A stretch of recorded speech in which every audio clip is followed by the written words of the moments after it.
What's up, guys? Welcome back. I know I've been kind of out of the loop for a little bit, but like I said, I've been at my mom's house, so she's just been cooking, and so I haven't really had a need to cook. Also, I was building a gazebo all last week, so that was taking up a lot of my time. But I'm gonna make something today that I made for our Memorial Day cookout.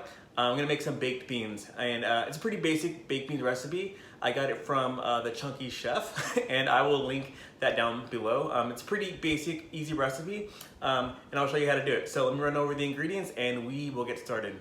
All right, so like I said, not a ton of ingredients, pretty basic. So we need 2 cups of pork and beans, whatever brand you want, 2 cans of that. About half of a yellow onion, about a quarter of a green bell pepper. You'll need about 5 strips of bacon. Now, if you don't want to use bacon or you want to use meat if you're vegan or vegetarian, you can leave out the bacon. It just adds a really nice smoky flavor. So if you want that smoky flavor, you can just add some like liquid smoke or something like that. Or you can leave it out altogether, whatever you want to do. So again, 5 strips of bacon. You need about an 1/8 cup of barbecue sauce, like brown sugar barbecue sauce. You need about an 1/8 cup of brown sugar, about a tablespoon of mustard or a teaspoon of dried mustard, and then 2 tablespoons of ketchup. And that's it. So let me go ahead and get these things chopped and cooking, and let's get it started.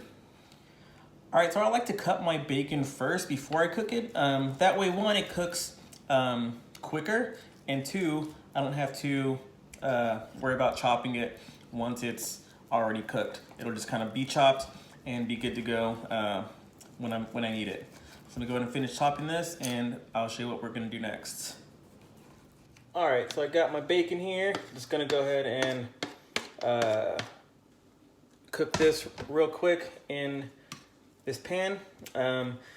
You just wanna cook it, you don't need to cook it all the way through just because you're gonna bake it in the oven for a couple hours. And so you wanna get it till it's just a little bit crispy, but not all the way done. So I'll show you what it looks like when I get there. But in the meantime, let me go ahead and cut all my veggies. All right, so now as my bacon is rocking and rolling, let me go ahead and cut these veggies. Just to let y'all know, I did wash my board and my knife because not about that cross-contamination station. So let me get this nice and cut, and then we will go from there. All right, so I got my onion nice and chopped.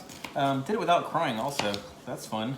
So let me go ahead and get this this green pepper going, and then we will take the bacon out, which it's about done, and then we will mix everything else together. All right, so my bacon is pretty much cooked enough to where I need it, so I'm just gonna go ahead and take this slotted spatula and stick it on this plate that's lined with a paper towel so we can kind of drain a little bit. And I'm gonna keep the oil in the pan. That way I can cook my onion and bell pepper in the bacon grease. Add a little bit of extra flavor. All right, so I got my veggies here. I'm gonna go ahead and throw them in here in the bacon grease. Listen to that sizzle. Ooh yeah. Ooh, and you can already smell. Like as soon as the onions and peppers hit that bacon grease, you can just smell it. It smells so good. All right, so I'm gonna go ahead and cook these down until they get nice and soft, and then I will show you what we're gonna do after that. All right, so this is cooked down pretty well. The vegetables are pretty soft. And again, you don't have to make them super soft because you are gonna bake the whole thing for a couple of hours. So let me go ahead and add the beans. Oh yeah. Sizzle, baby, sizzle. And then let me get the other stuff. Got mustard here, barbecue sauce, ketchup, the brown sugar. And then just mix all that up, let it sizzle for a little bit, and then make sure your oven is preheated to about 325. And then while this is kind of sizzling and kind of cooking together, you can go ahead and grease your pan that you're gonna put in the oven. I'm gonna use like an 8x8 because it's not a ton. The original recipe calls, it's double this, and that's what I made for the cookout just because there was a lot more people.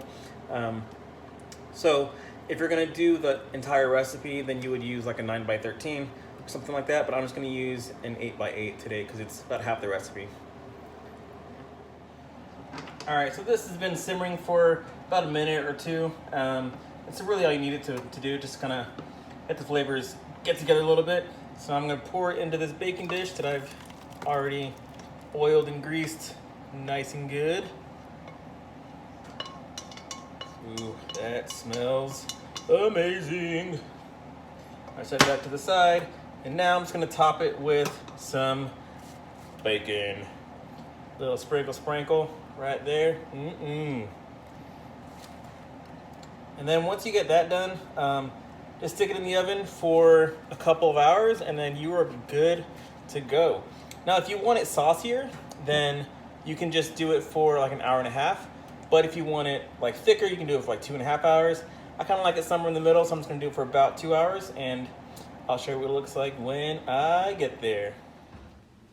All right, so these were in here for about an hour and a half or so. So I'm gonna go and take those out and let them cool for a little bit before I dig in. Man, this smells so good. All right, so the beans have been cooling for 15-20 minutes or so, just enough so I'm not, burning my whole mouth off. So I got it in a bowl here.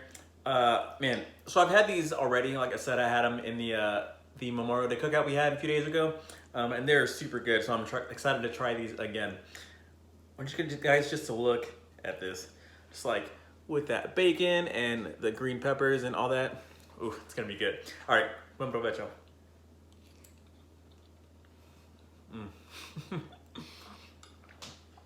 That is so good. Now these are really customizable, so you could, if you want them smokier, you can add a little bit more liquid smoke, or some more bacon if you want. If you want it a little spicier, you can add some jalapenos if you want. If you want it sweeter, you can do a little bit more sugar or some molasses or whatever you want. It's pretty customizable. Good whatever way you make it. I encourage you guys to make this in the next cookout or barbecue or whatever you want. It's a good side dish for anything. If you have any questions, comments, suggestions, I would love to see those in the comments down below. If you do make them, I would love to see you guys tag me in it, Average Cooking Guy. And that's it. Be sure to like and subscribe, and I will talk to you guys later. All right, bye.